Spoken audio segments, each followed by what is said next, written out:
Hello and welcome to Banking Transform, the top podcast in retail banking. I'm your host, Jim Marous, founder and CEO of the Digital Banking Report and co-publisher of the Financial Brand. Today, we're joined on the Banking Transform podcast by David Acevedo, the president of 360 View. David discusses the critical importance of developing a comprehensive understanding of consumers in the banking industry.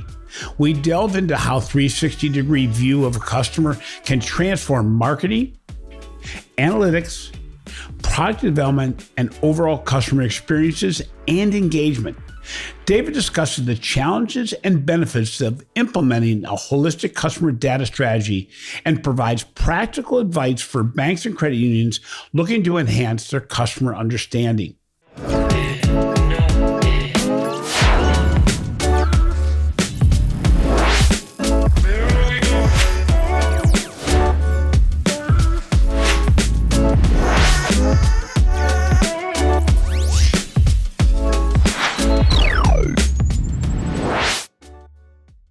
Banks and credit unions are being forced to rethink their customer communication strategies as consumers are bombarded with thousands of messages daily. To break through the noise and increase engagement, financial institutions must show empathy for the customer's needs. This requires data, insight, and most importantly, an effective deployment of personalized solutions. So, David, before we begin, can you introduce yourself to our audience and share a bit about how 360 View helps financial institutions navigate the battlefield that is far different from what it was in the past? Thanks, Jim. Yes, I'm David Acevedo. I'm the president of 360 View, but will always consider myself a banker at heart, having spent more than 25 years in working for a community bank. So I certainly understand the business, and the landscape is obviously, it's always evolving and it's changing. And today, now more than ever, with the introduction of AI, and we're sitting on so much data at our financial institutions. And I think what banks and credit unions are challenged with the greatest today is really how do we capitalize and use this information and take advantage of it. And I think that's probably right now the greatest, challenge that they're facing, and that is the battlefield. And how they do it is there's tools out there to do all this. And I think what I think most institutions are looking at is that there's not just one tool to do everything. They're probably looking at multiple tools. However, they've got to have some type of portal and one system that can pull this information together so they can capitalize on it and benefit from this wealth of information that they're sitting on. It's interesting, David, when we talk about CRM, and heck, we were talking about it 40 years ago in some phase or another, and it's all evolved, and the definition certainly doesn't do it justice in what the potential is. When you're meeting with financial institutions, when you're out there at an event or something where you're showing your wares, what are financial institutions actually looking for in a solution, and why are they looking for it? I think there's two things. I think the main thing they look for is they want efficiencies. They want to know that they're going to gain some level of efficiency. But they're also looking to see how do we capitalize on this information and make this information actionable.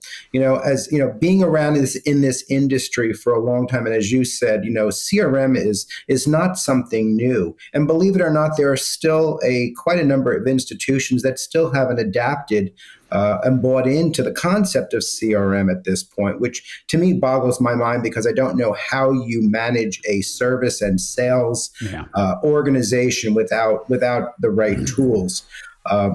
Again, this, the key to me is how do we take this wealth of data and we make this data actionable? I was around in the 90s when, the MCIF solutions in banking, that was the buzz. And as we started to evolve into CRM and banks started to say, well, gosh, we need to, look at these new solutions so we can be on top of managing the client relationship, because the MCIF system sat, solely in silos in the marketing department. departments. And so, information is only good if you can do something with it. And we've always believed that what a CRM tool does today for a financial institution, it takes that wealth of information and it makes it actionable. It puts it in the hands of the people that can actually do something with it. And doing something with it may be your marketing department, it's your front line, it's your lenders, it's your back office support people. And unless you have tools to make that data and that information actionable, it's just data. So, David, it's interesting. When we're on the field, it's not always the technology that's at fault, but sometimes financial institutions have challenges as far as actually using it effectively to its maximum. What are you seeing as being the challenges that once an organization buys a tool such as your tool, the actual deployment and implementation of this to get it to be the best it can be? It's a great question, Jim. I think the greatest challenge is that they buy a solution and it just has all these bells and whistles and they get excited and they want to do everything up front.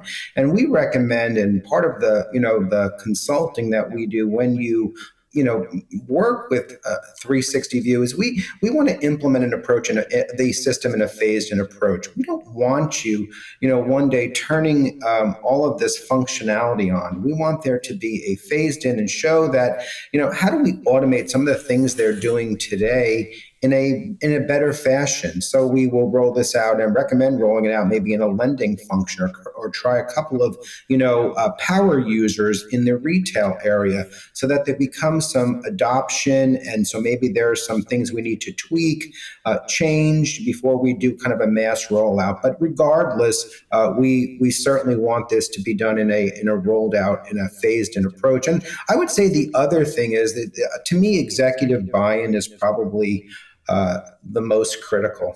We kind of stand by a mantra here that if it doesn't happen in 360, it didn't happen. And it has to start at the top. And the top has to look at it. The executive team has to say, here's what we're expecting. We have a strategy for what we want to accomplish from, these solutions. And again, I always say it's not even a tool at this point. It's a solution. Hopefully it's going to provide them with some level of information, and it's ultimately going to drive performance and results. And that's really what it's meant to do, but it's got to start at the top. That's so important to say because, we see it a lot that organizations think they can buy themselves into a good solution. The reality is you can't. It really has to be implemented really well. And, your tool is interesting because done well, it should be across the entire organization. It should be democratized data and insights. Are organizations having challenges with that when in a legacy world, the data, insight, everything else is held by maybe IT or maybe an area within the bank, that people that ask for that deployment, that information? Mm-hmm. How are organizations getting over that hurdle of the legacy thinking versus really giving almost everybody access to what you provide them? It's funny. You mentioned that one of the things that's funny when I made me think about when I was when I was a banker. When we made our entry into the MCAF and eventually the CRM. This is not an IT function whatsoever.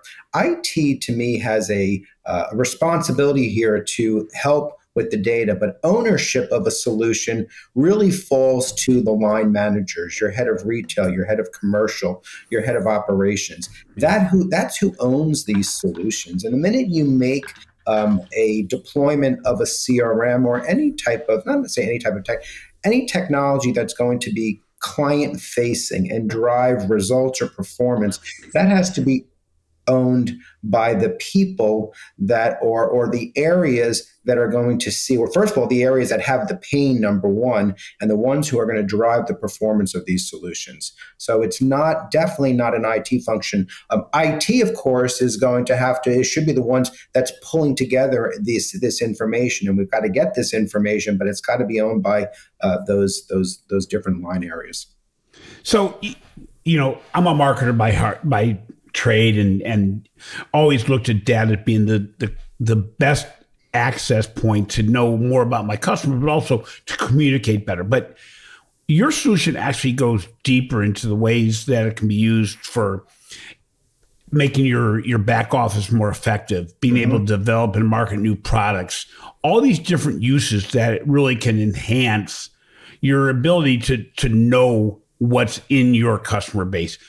What are some of the unique ways or some of the power user ways you've seen organizations use what you provide them? Great. Yeah. So, I would say this, I always, when I talk to a banker, they say, well, we've got our core solution. Our core tells us all the information regarding it. Well, a core system is your transaction database, and I'd say the key difference between a CRM and your core is managing your transactions with your clients. A CRM is managing your interactions with your clients. And unless you can tap into and provide, a better, that information, enterprise-wide. That information should be available by all areas of your bank. What we provide is, our solution sits on every desktop within the bank or the credit union.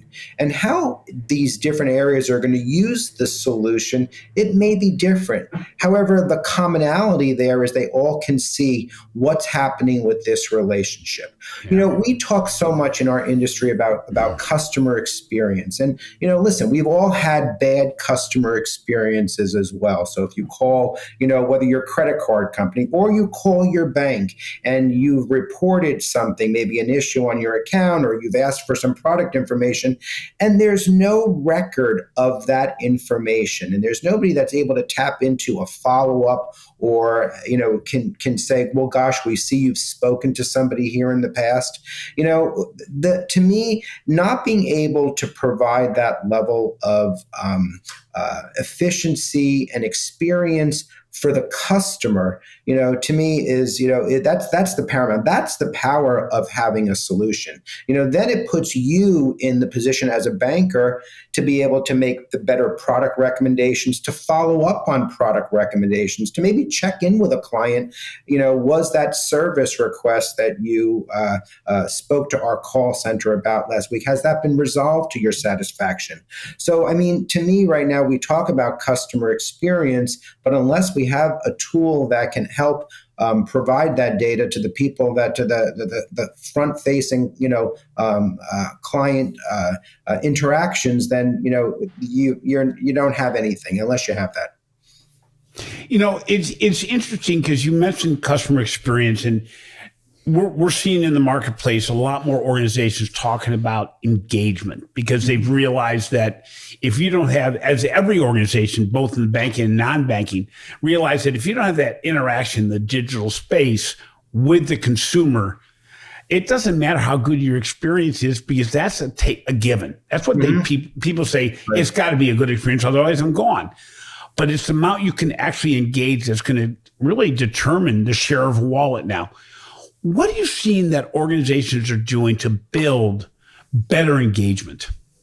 Well, I think like with our solution, we're able to drive, opportunities. You talk about the moment, that opportunity when you have a client either, face to face or, now in the world is that most people are banking digitally. They're never really speaking to their banker. So unless you can be tapped into taking advantage of those opportunities, whether those opportunities are cross-servicing opportunities, you've got to be able to respond to the client the way they're asking to be responded to and banked.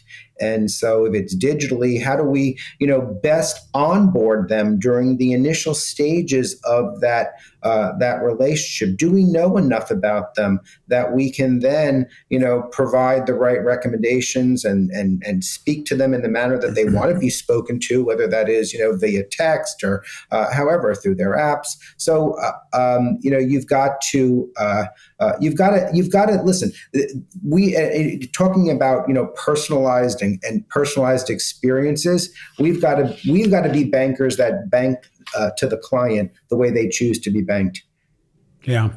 It's key, and it's interesting because we used to take it for granted, and actually COVID really doubled down on this whole process because everybody had to go digital.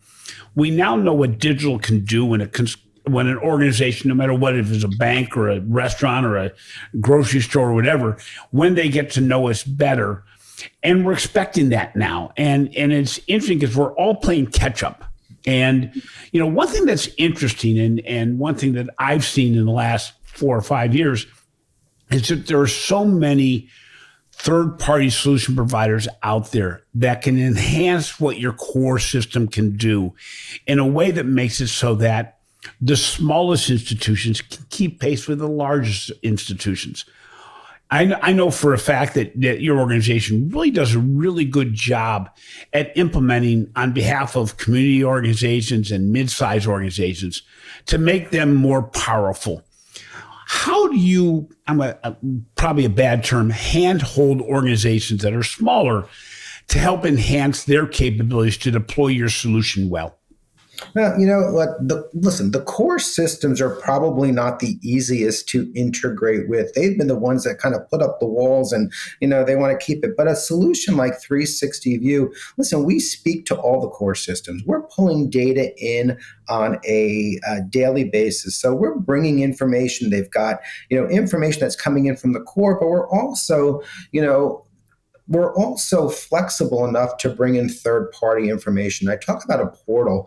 What institutions want is, and again, they want that complete 360-degree view of their customer. They're not getting that today in the core, but they're getting that through a CRM solution like 360 View.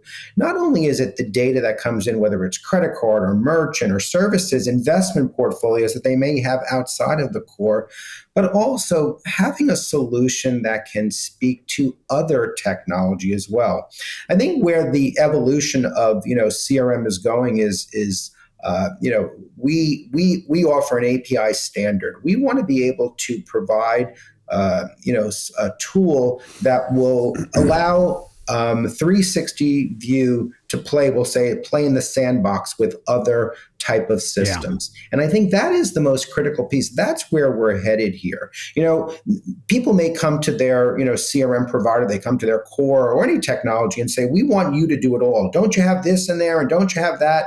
And can we do this? We're not going to be developing everything. What we're going to develop is a strong tool that is going to be tapped in for providing you with information to interact with your clients. We're not going to be out there developing, the chat bots and all of that. But what we have to do is be able to provide an API that allows you to speak to 360 View so you can benefit from all of this information. As I said from the very beginning, making the information actionable is how we do. We've been doing that now for years with CRM. The world has changed a little bit about the type of information that we're getting in machine learning and all of that, but we've got to make that tool actionable just in a different way. So it's interesting. You bring up the fact that organizations being able to work with each other beyond the core. And we saw the Financial Brand Forum probably 5 years ago, I think, that on the floor, we saw organizations talking to each other as much as they were talking to financial institutions, which was really interesting. But it was really the transformation from organizations saying, we can do everything to, we're going to do this better than anybody else. And if you want to bring on other solutions that actually make it so that you can do banking better for the consumer, that's really going to work well. So let's take core deposits. Obviously a challenge for many financial institutions, has been for about 9 months to a year. How can 360 View help in the battle for core deposits? Well, you know what? I think the key there is knowing who you're working with. Let's face it, your greatest success is going to come from your existing customers.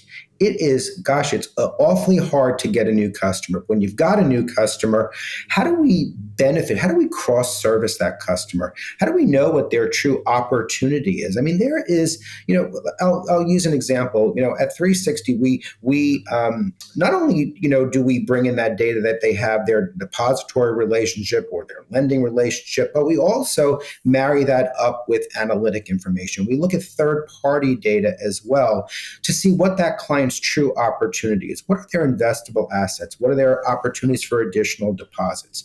So going back to your greatest opportunity is with your existing customers. So you've got this wealth of information, and how do we best cross-service them?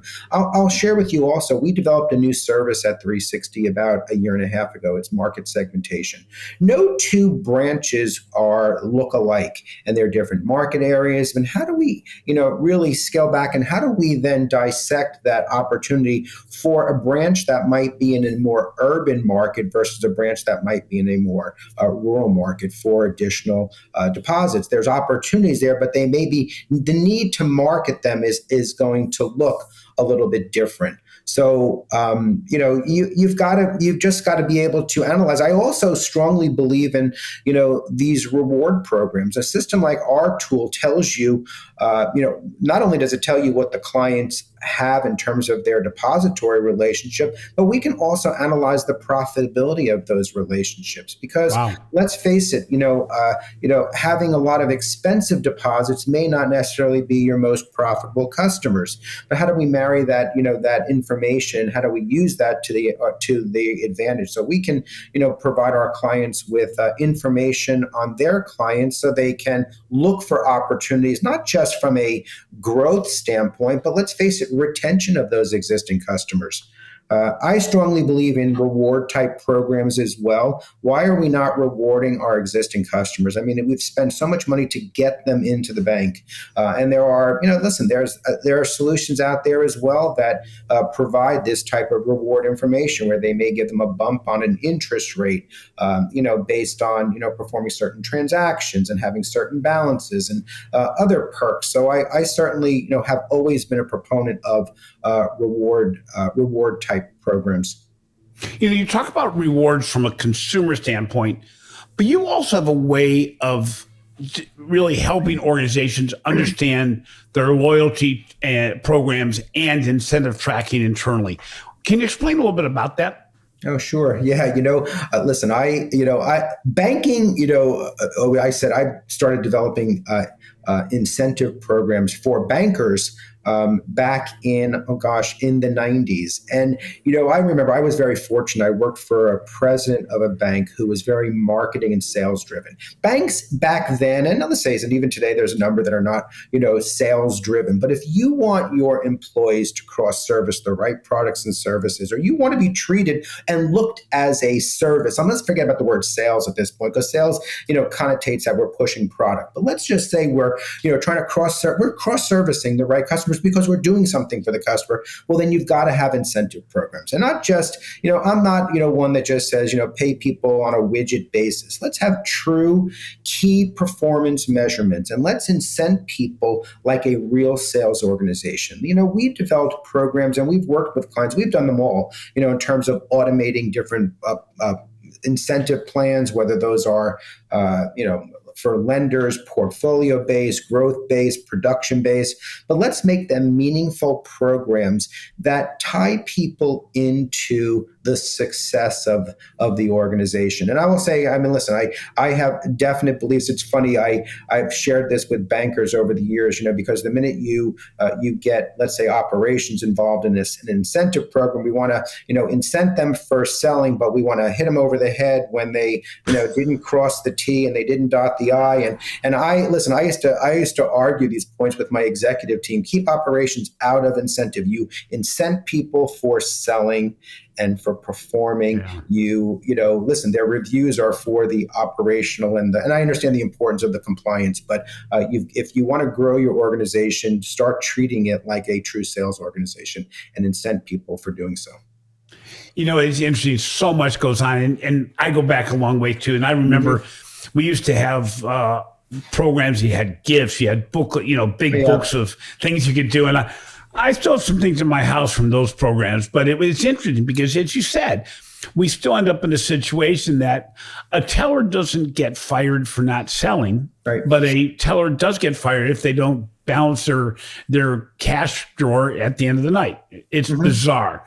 But, at the end of the day, you have to have the risk and reward on both sides. And there's probably no conversation that goes on at any event floor right now in banking or any industry that does in some way bring up the term AI, generative AI, machine learning.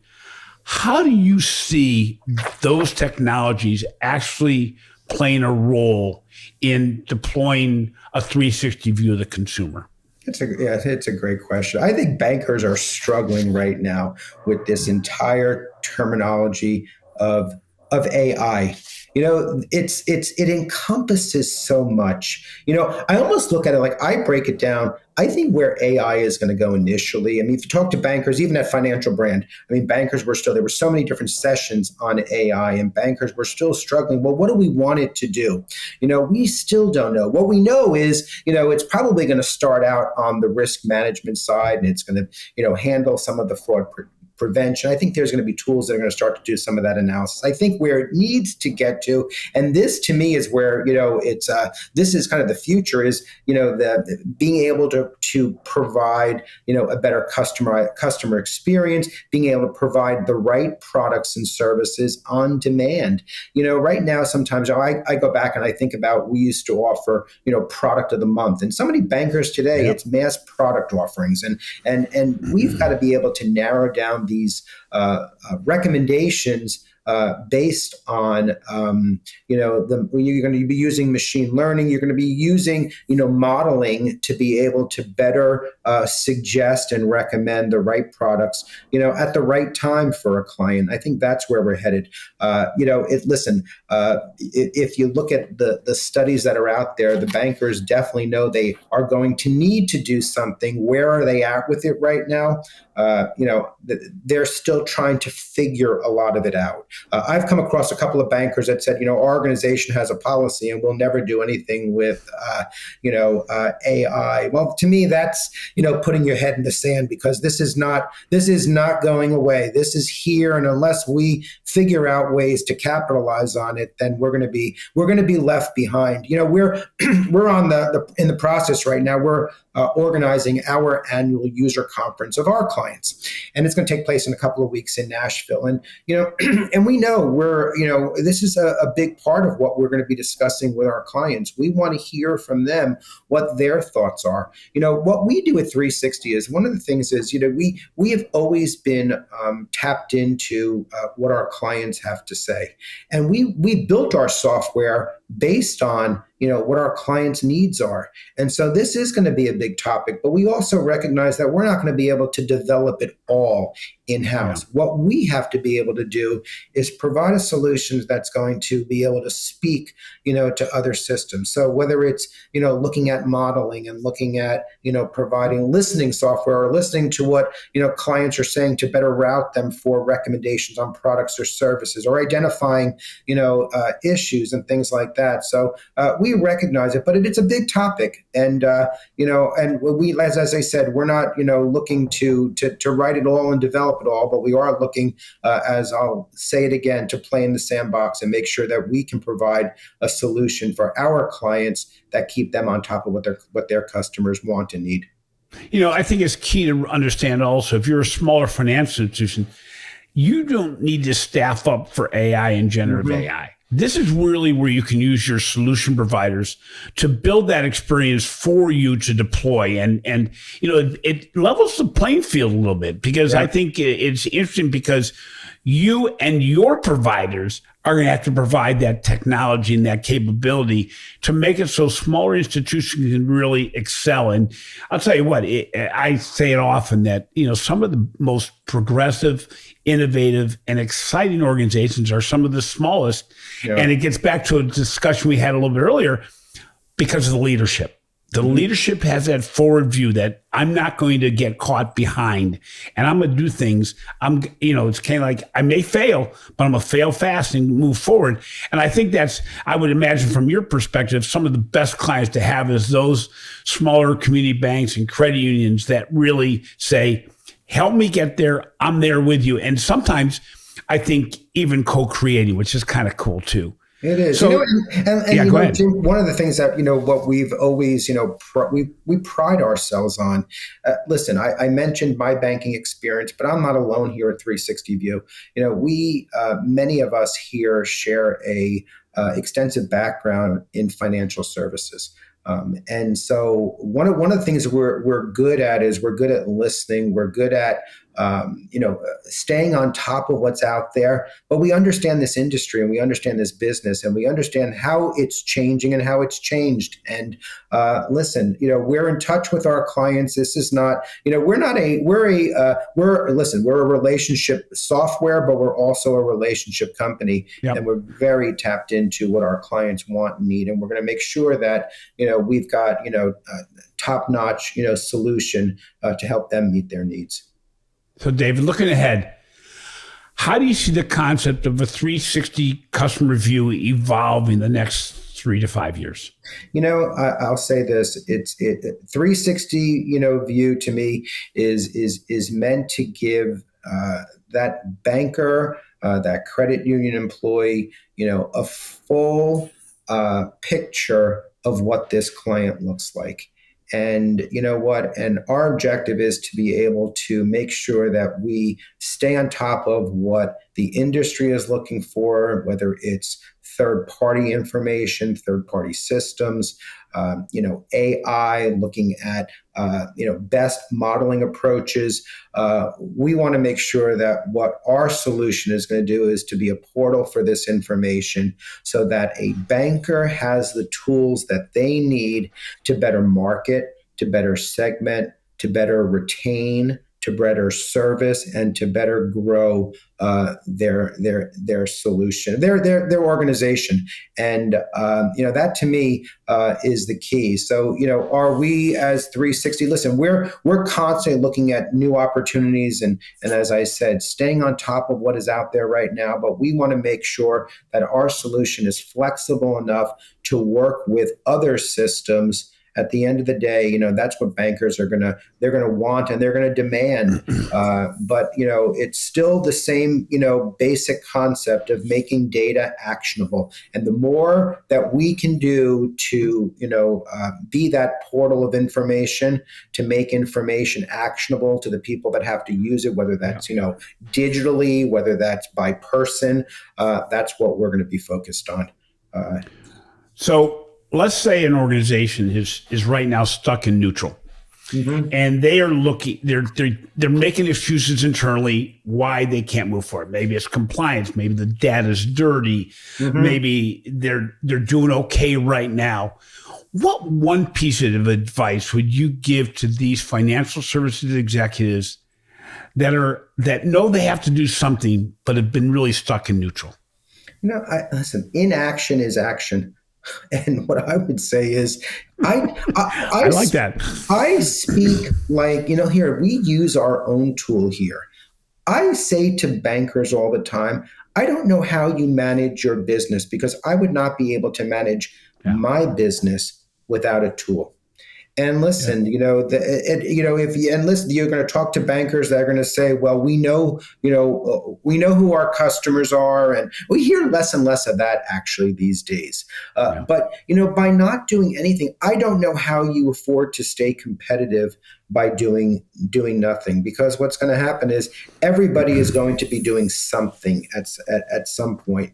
And, to me, you have, and I say this, you've got to, listen, it's the old theory, you've got to, crawl, before you walk. Yeah. And so you got to jump in. One of the things that we do well here at 360 is we have a consultative approach. Our approach has never been a hard sell here. And when you speak to, not only me, but when you speak to our team here at 360 View, you're speaking to a team of banking professionals that understand this business. I mean, there's a reason why, we've, coined ourselves as, the tool that's been built by bankers for bankers, because we understand this business. And I listen, I remember years ago, Jim, telling a banker that they weren't ready for our solution.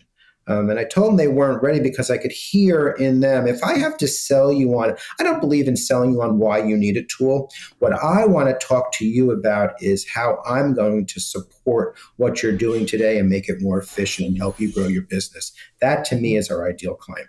It's interesting. No is a very powerful, painful, but effective tool. I talk to so many solution providers like your company and say, you got to get as high up in the organization you possibly can to see if they're ready to buy what you're trying to sell. Because your salespeople, I was one, are always one quarter away from closing the sale.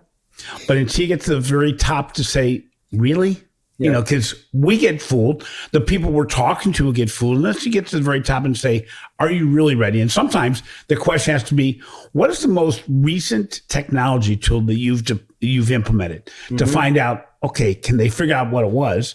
And do I consider it to be a tool that moves them forward? Because they haven't done something like that recently.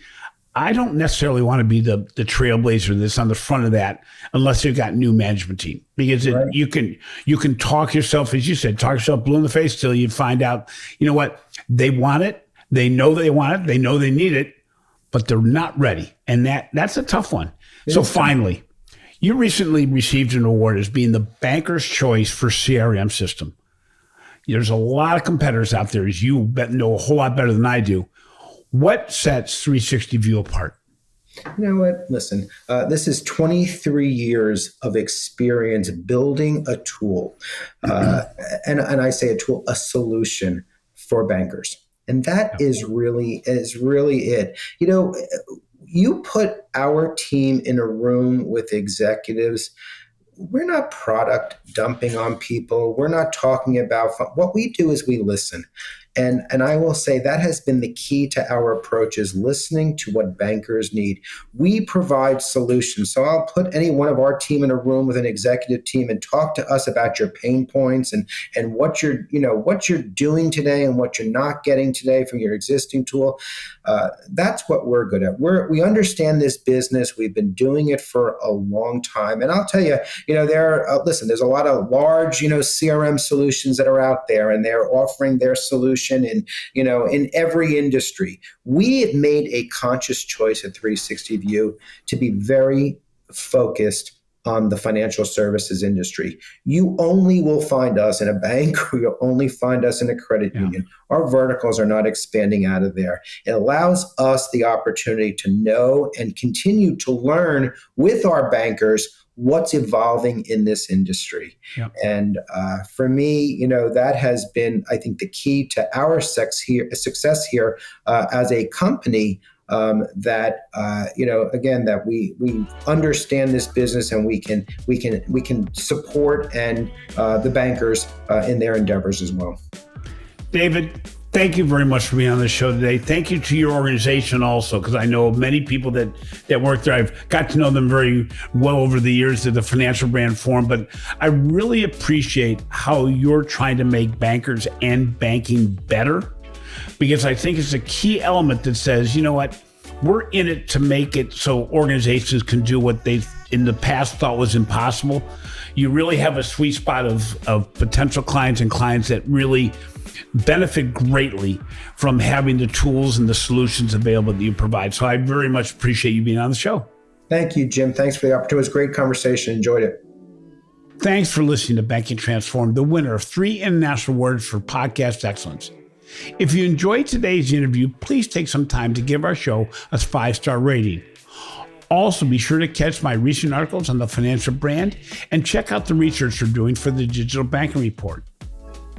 This has been a production of Evergreen Podcast. A special thank you to our senior producer, Leah Hassage, audio engineer, Chris Fafalius, and our video producer, Will Pritz. I'm your host, Jim Marous. Until next time, remember, customer insight is the fuel for impactful communications and higher levels of engagement.